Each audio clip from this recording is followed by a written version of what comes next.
kepada orang yang mengikuti ajaran Al-Quran, kepada orang yang menjadikan Al-Quran sebagai pedoman hidupnya, kepada orang yang menjadikan Al-Quran sebagai pandangan hidupnya, kepada orang yang menjadikan Al-Quran sebagai petunjuk hidupnya, kepada orang yang menjadikan Al-Quran sebagai pemimpin dalam hidupnya. Al-Quran akan memberikan syafaat kepada orang yang seperti itu.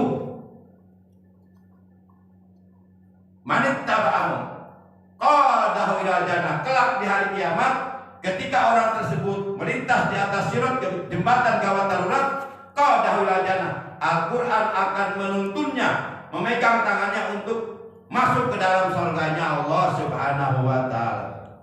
Dan sebaliknya kata Nabi, wa man tarakahu, dan barang siapa yang meninggalkan ajaran Al-Quran, barang siapa yang berpaling dari ajaran Al-Quran, barang siapa yang mendustakan ayat-ayat Quran, barang siapa yang mengingkari ayat-ayat Al-Quran, wa man tarakahu, ia meninggalkan Al-Quran, berpaling dari ajaran Al-Quran, au a'rada anhu, atau ia berpaling daripada Al-Quran, au kalimatan, atau ia mengatakan suatu kalimat yang maksudnya sama dengan berpaling dari Al-Quran, atau penentangan terhadap Al-Quran, atau mengingkari Al-Quran, atau mendustakan ayat Al-Quran, yukhfi faqailanar, maka kelak orang yang meninggalkan ajaran Al-Quran, mengingkari Al-Quran, mendustakan ayat-ayat Quran,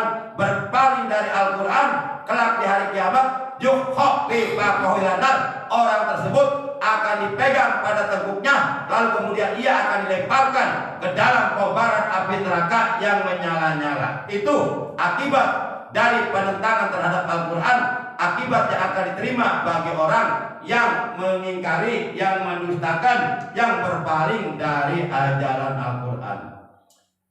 Nah, jauh sebelum kita diperintahkan melakukan ibadah mahdoh, yaitu sholat 5 waktu, menyembah Allah secara langsung tanpa melalui perantaraan manusia, jauh sebelum kita diperintahkan melakukan sholat, terlebih dahulu kita diperintahkan untuk belajar. Utlu ma uhiya ilaika minal kitab, bacalah olehmu apa yang telah diwahyukan oleh Tuhanmu kepadamu dari Alkitab, yakni Al-Quran. Jadi kita disuruh membaca Quran, maksudnya kita disuruh belajar menggali ilmu yang ada, yang terkandung di dalam kitab suci Al-Quran, karena Al-Quran ini adalah merupakan sumber segala ilmu apapun sebenarnya ada di dalam Quran. Semuanya ada, baik ilmu-ilmu yang bersifat duniawiyah dan ataupun ilmu-ilmu yang bersifat ukhrawiyah, ilmu musyahadah, ilmu ghaibah, semuanya ada dalam Al-Quran. Tinggal kita mau belajar Al-Quran kepada ahlinya. Para jamaah yang dimuliakan oleh Allah Subhanahu wa ta'ala, jadi Al-Quran ini sumber segala ilmu, dan kita diperintahkan untuk menggali isi kandungan Al-Quran, untuk memahami isi kandungan Al-Quran, lalu kemudian kita terapkan di dalam kehidupan kita sehari-hari. Dan Al-Quran yang kita baca ini itu akan memberikan syafaat kepada kita.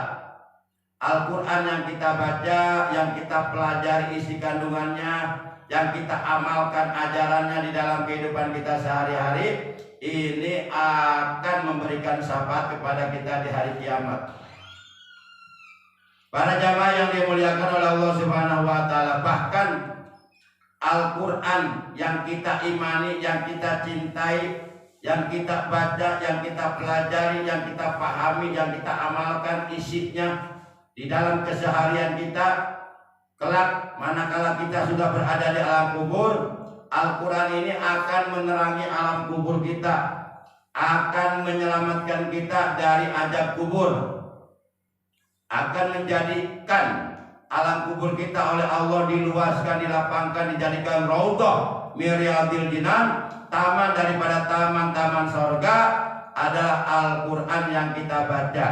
Hal ini sebagaimana diterangkan di dalam kitab Tambihul Ghafirin, man arada ayyan jua min adabil qabri fa'alai ayuladima arba'ata asya'a wa yajtaniba arba'ata asya'a fa amal arba'atul lati yuladimuha fa muhafazatus salawat wa qiraatul Qur'an wa shadaqah wa kasratut tasbih wa amal arba'atul lati yajtanibuha al-kidbu wal ghibatu wan namimatu wal baul. Artinya,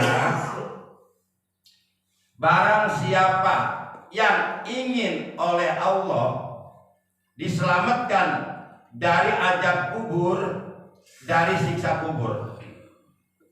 Kalau ada yang bertanya, apa benar azab kubur itu ada? Jawab dengan tegas bahwa azab kubur itu benar-benar ada. Kalau umpama enggak percaya, terserah. Ente mau percaya silakan, nggak percaya juga terserah ente. Yang jelas azab kubur ada. Nanti ente akan bisa melihatnya manakala ente sudah masuk alam kubur. Kalau umpama nggak ada, telepon saya. Ente matinya di kuburnya bawa HP. Para jamaah yang dimuliakan oleh Allah Subhanahu wa taala, azab kubur itu ada. Nah, barang siapa yang ingin oleh Allah diselamatkan dari azab kubur, dari siksa kubur, maka hendaklah ia menjaga, memelihara, membiasakan 4 perkara dan menjauhi 4 perkara. Apabila kita menjaga, memelihara, membiasakan, mengamalkan 4 perkara dan menjauhi 4 perkara lagi yang bertentangan, yang bertolak belakang, maka kita akan dijamin, akan diselamatkan oleh Allah dari azab kubur. Alam kubur kita oleh Allah akan diluaskan, dilapangkan, diterangkan, dijadikan taman daripada taman-taman surga.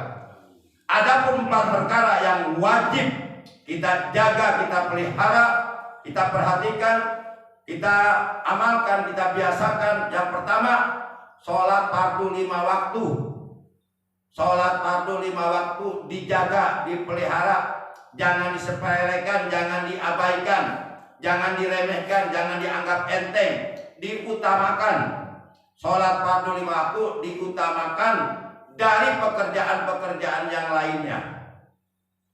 Nah, apabila kita pandai menjaga kewajiban sholat fardu 5 waktu, selalu mengerjakan sholat fardu 5 waktu, apalagi selalu di awal waktu dengan berjamaah, maka sholat fardu 5 waktu yang kita jaga ini kelak di alam kubur akan menjadi sababiyah kita oleh Allah Subhanahu wa taala diselamatkan dari azab kubur. Alam kubur kita oleh Allah akan diluaskan, dilapangkan, dijadikan taman daripada taman-taman surga. Itu yang pertama, menjaga kewajiban sholat 5 waktu. Sepanjang orang Islam akalnya masih sehat, masih waras, maka kewajiban sholat belum gugur. Entah sekalipun ia dalam keadaan sakit parah, separah apapun sakitnya, tapi kalau akalnya masih sehat, akalnya masih waras, kewajiban sholat belum gugur. Kecuali kalau seseorang itu akal sehatnya sudah hilang, akalnya sudah tidak waras lagi, misal pikun atau gila, baru gugur kewajiban sholat. Kalau akal masih sehat, walaupun sakit parah, tetap wajib sholat. Para jamaah yang dimuliakan oleh Allah Subhanahu wa taala. Kemudian yang kedua, wa qiraatul Quran. Membaca Al-Quran, membiasakan membaca Al-Quran. Kita sebagai orang yang beriman, mengaku beriman kepada Al-Quran dan beriman kepada Al-Quran termasuk daripada rukun iman yang ketiga. Yang pertama iman kepada Allah, yang kedua iman kepada malaikat Allah, yang ketiga iman kepada kitab-kitab Allah, di antaranya yaitu kitab Al-Quran yang diturunkan oleh Allah kepada Nabi kita tercinta, Nabi Agung, Nabi besar Muhammad Sallallahu Alaihi Wasallam. Seyogyanya lah setiap orang yang mengaku dirinya beriman kepada Al-Quran, untuk membuktikan keimanannya kepada Al-Quran, maka seyogyanya ia membaca Quran tiap hari sebagai bukti, sebagai manifestasi bahwa saya beriman kepada Al-Quran, bahwa saya cinta Al-Quran, saya buktikan keimanan saya kepada Al-Quran, saya buktikan kecintaan saya kepada Al-Quran, yaitu dengan cara tiap hari Al-Quran saya baca minimal 200 ayat setiap hari. Jangan sampai kita mengaku beriman kepada Al-Quran tapi Al-Quran kita lupakan. Jangan sampai kita mengatakan cinta kepada Al-Quran tapi Al-Quran kita lupakan. Kita jauh dari Al-Quran, Al-Quran nggak pernah kita baca. Yang kita baca bukannya Al-Quran, apa? Ya selain Al-Quran. Nah kalau kita ketika hidup dalam dunia melupakan Al-Quran, maka boleh jadi di hari kiamat Al-Quran akan melupakan kita. Padahal kata Nabi dalam hadis, Iqra'ul Quran fa innahu ya'ti yaumal qiyamati syafi'al ashabi. Bacalah oleh kalian Al-Quran di dalam kehidupan kalian sehari-hari. Karena sesungguhnya Al-Quran yang kalian baca di dalam kehidupan kalian sehari-hari, kelak di hari kiamat Al-Quran yang kalian baca itu akan datang kepada kalian di hari kiamat, memberikan syafaat kepada kalian, memberikan pertolongan kepada kalian. Para jamaah, nah kalau kita yang nggak pernah baca Quran, melupakan Al-Quran, boleh jadi di hari kiamat Al-Quran melupakan kita. Al-Quran tidak akan memberikan syafaat kepada kita.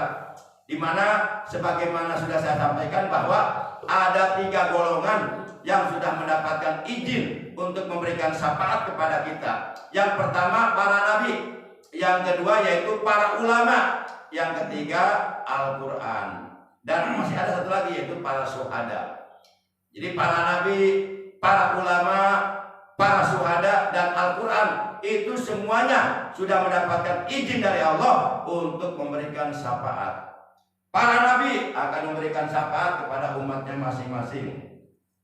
Para ulama akan memberikan syafaat kepada murid-muridnya yang dicintainya oleh para ulama, karena mereka mencintai para ulama sebagai pewaris para nabi. Kemudian para syuhada akan memberikan syafaat kepada 70 orang anggota keluarganya atau saudaranya yang nyata-nyata sudah divonis menjadi ahli neraka, namun mendapatkan syafaat dari orang yang mati syahid sehingga diselamatkan oleh Allah dari neraka, akhirnya dimasukkan oleh Allah ke dalam surga. Jadi keberadaan eksistensi syafaat itu di hari kiamat sangat penting, sangat kita butuhkan. Gitu. Nanti di hari kiamat yang kita harapkan cuma syafaat dari Rasulullah, atau dari para ulama, atau dari Al-Quran, atau dari para syuhada. Nah sementara sholat kita, tahajud kita, ibadah kita yang lainnya itu belum tentu diterima di hari kiamat. Dan ibadah-ibadah yang kita lakukan selama kita berdunia itu kita belum tahu apakah nanti di hari kiamat akan diterima atau tidak, kita belum tahu. Cuma syafaat yang kita harapkan itu nanti di hari kiamat. Para jamaah yang dimuliakan oleh Allah Subhanahu wa taala. Kemudian selanjutnya yang pertama tadi menjaga sholat 5 waktu, yang kedua membiasakan membaca Al-Quran, dan yang ketiga wassodakoh, membiasakan untuk selalu bersodakoh walaupun kecil tapi dibiasakan tiap hari. Misalnya tiap hari sodakoh 1000 masukin ke kelopak masjid setiap selesai sholat subuh, atau tiap hari misalnya 1000 ke anak yatim.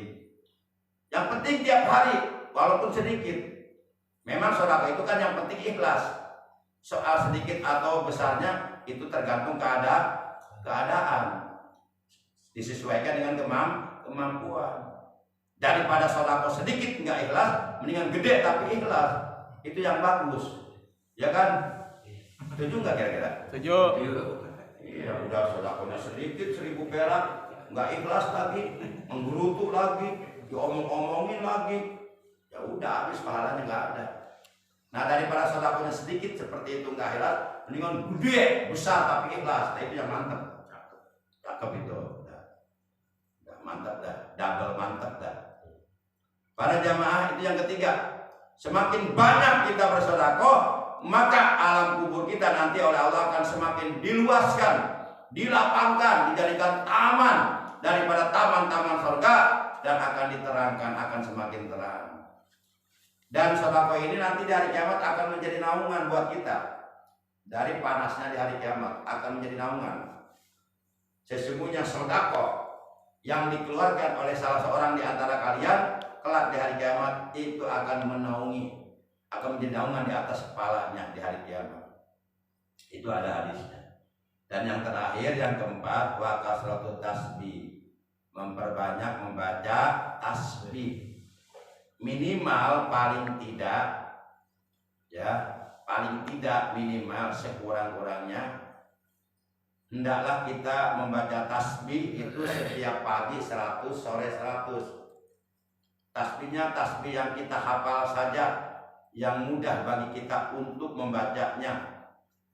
Yang biasa kita baca dalam tahlilan subhanallah wa bihamdihi subhanallahil azim. Baca tuh pagi 100, nanti sore 100. Terus lakukan tiap hari sampai datang ajal. Memperbanyak tasbih.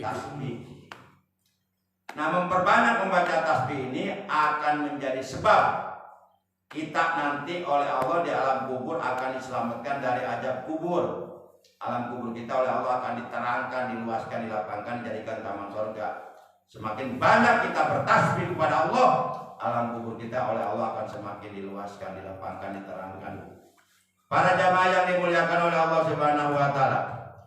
Udah tasbihnya itu aja yang biasa kita baca dalam tahlilan subhanallah wa bihamdihi subhanallahil azim subhanallahi wa bihamdihi subhanallahil azim subhanallahi wa bihamdihi subhanallahil azim. Baca 100 pagi, nanti sore 100. Lakukan tiap hari seperti itu, jangan putus. Para jamaah yang dimuliakan, Rasulullah bersabda, kalimatani khafifatani ala lisan habibatani ala rahman sakilatani ala mizan subhanallahi wa bihamdihi subhanallahil azim. Kata Nabi dalam hadis ini, dua kalimat yang enteng diucapkan dengan lisan, disukai oleh Allah yang Maha Rahman, dan berat di timbangan al-mizan. Dua kalimat tersebut adalah subhanallahi wa bihamdihi subhanallahil azim. Para jamaah yang dimuliakan oleh Allah, akan tetapi walaupun yang 4 perkara tersebut kita jaga, kita pelihara, kita amalkan, kita biasakan, yaitu sholat 5 waktu, kemudian membaca Quran, kemudian bersedekah, dan memperbanyak membaca tasbih. Walaupun ini kita amalkan, tapi kalau kita enggak menjauhi yang 4 perkara yang dilarang, itu akan menjadi sia-sia. Jadi harus balance. Jadi ada 4 perkara yang harus kita jaga, juga ada 4 perkara yang harus kita jauhi.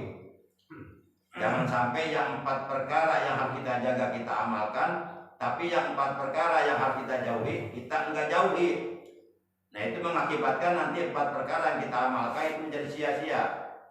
Jadi supaya balance, kita pun diperintahkan untuk menjauhi 4 perkara yang diharamkan oleh agama, yang dilarang oleh agama, supaya 4 perkara tadi yang kita amalkan tidak menjadi sia-sia. Adapun 4 perkara yang harus kita jauhi, pertama al-kidbu, berkata dusta, berkata bohong. Jangan dibiasakan berkata bohong, karena kalau sudah 1 kali berkata bohong, nanti akan bohong yang kedua kalinya, ketiga kalinya, terus akhirnya jadi tukang bohong. Jadi tukang bohong, jadi presiden tukang bohong nantinya. Para jamaah yang dimuliakan oleh Allah Subhanahu wa taala, jangan dibiasakan berkata bohong. Karena orang yang berkata bohong itu adalah orang munafik. Kalau bukan orang munafik, nggak mungkin berkata bohong. Maka oleh karena dia suka berkata bohong, itu menunjukkan bahwa dia adalah orang munafik. Dan kita dilarang oleh Allah mengikuti orang munafik. Mana ayatnya? Yuk kita buka ayatnya. Al-Quran surah 33 Al-Ahzab juz 22, ayatnya cari sendiri. Bingung gua. Suratnya dikasih tahu, surat 33 Al-Ahzab, juznya dikasih tahu 22, ayatnya cari sendiri ayatnya. Ayatnya berbunyi begini.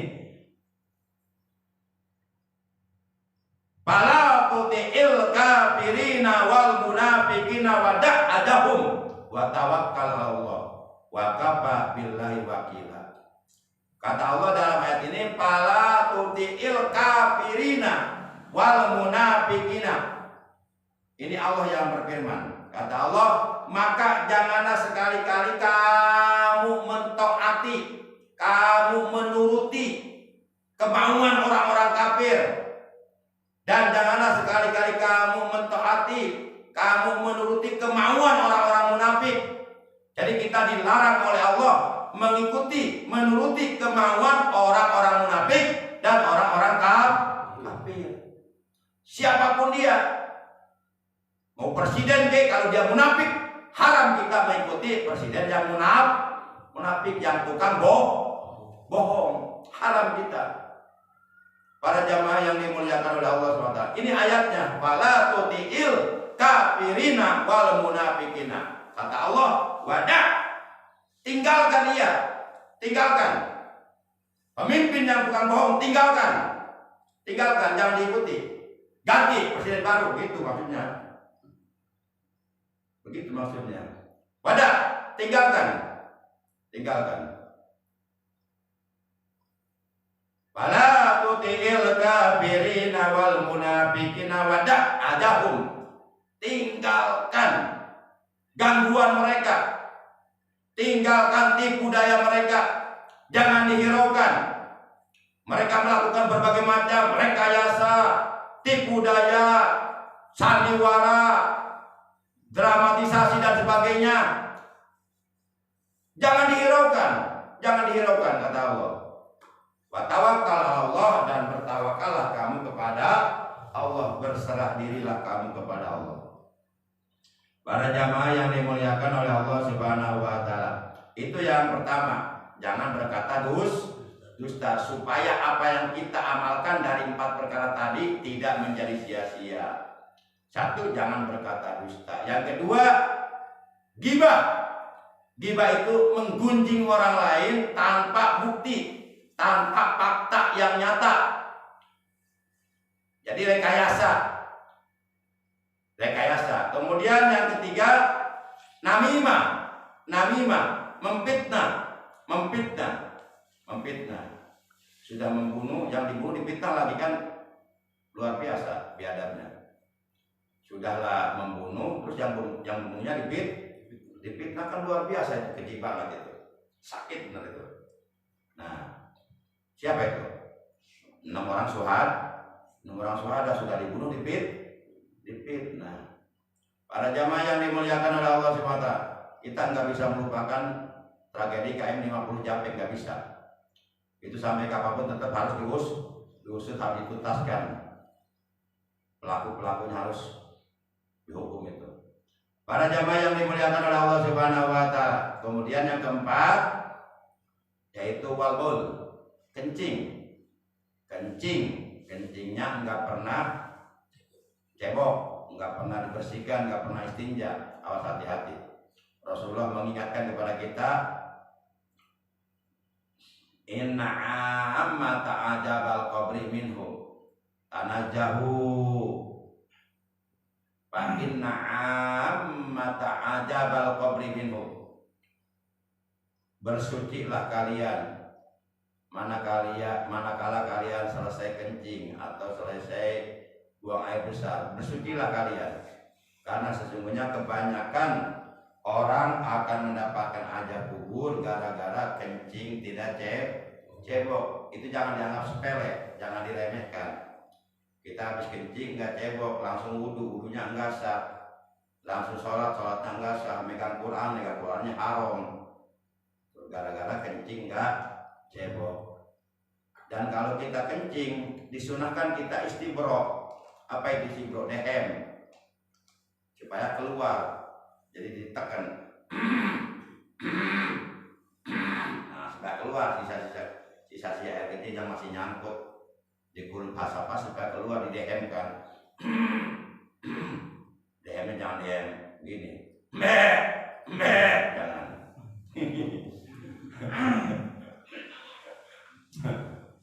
Para jamaah yang dimuliakan oleh Allah Subhanahu wa taala. Itulah 4 perkara yang seyogyanya kita jaga, dan 4 perkara yang semestinya kita tinggalkan. 4 perkara yang seyogyanya kita jaga dan kita amalkan. 1. Sholat 5 waktu. 2. Membaca Qur'an. 3. bersedekah. 4. Memperbanyak membaca tasbih. Adapun 4 perkara yang semestinya kita jauhi: 1. berkata dusta. 2. bergibah atau menggunjing. 3. bernamimah atau memfitnah atau ngadu domba. Dan yang keempat, kencing tidak cebok. Itu harus dijauhi, jangan sampai kita kencing gak cebok. Demikian kurang lebihnya Al-Fakir, mohon maaf. Terima kasih atas kehadirannya. Akhirnya mari kita tutup taklim kita pada malam ini dengan ucapan hamdalah. Alhamdulillahirabbil alamin. Subhanakallahumma wa bihamdika asyhadu an la ilaha illa anta wahdaka la syarika laka astaghfiruka wa atubu ilaik. Astaghfirullah rabbal baraya. Astaghfirullah minal khotoya. Astaghfirullah rabbal baraya. Astaghfirullah minal khotoya. Astaghfirullah rabbal baraya. Astaghfirullah minal khotoya. Rabbana zidna ilman nafi'an wal hidayah. Rabbana shrah lana sadrana wa yassir lana umurana wahlul 'uqdatam min lisanina yafqahu qawlana waj'al lana wazira min ahlina waj'alna lil muttaqina imama. Allahumma ahlik man fi alaqi salah al-islam wal muslimin. Allahumma ighfir lana wa li walidayna warhamhuma kama rabbayana shighara wa li abaina wa ummahatina wa a'mamina wa ammatina wa ajdadina wa jaddatina wa li auladina wa li ikhwanina wa li akhwatina wa li qarabatina wa li ustadina wa li muallimina wa li man ahsana ilaina wa li jami'il muslimina wal muslimat wal mu'minina wal mu'minati al-ahya'i minhum wal amwat. Rabbana atina fid dunya hasanah wa fil akhirati hasanah wa qina adzabannar. Wa sallallahu ala sayyidina Muhammad wa ala alihi wa sahbihi baraka wa sallam. Subhana rabbika rabbil izzati amma yasifun wa salamun alal mursalin walhamdulillahi rabbil alamin. Terima kasih. Adanallahu wa iyyakum ajma'in. Wassalamualaikum warahmatullahi wabarakatuh.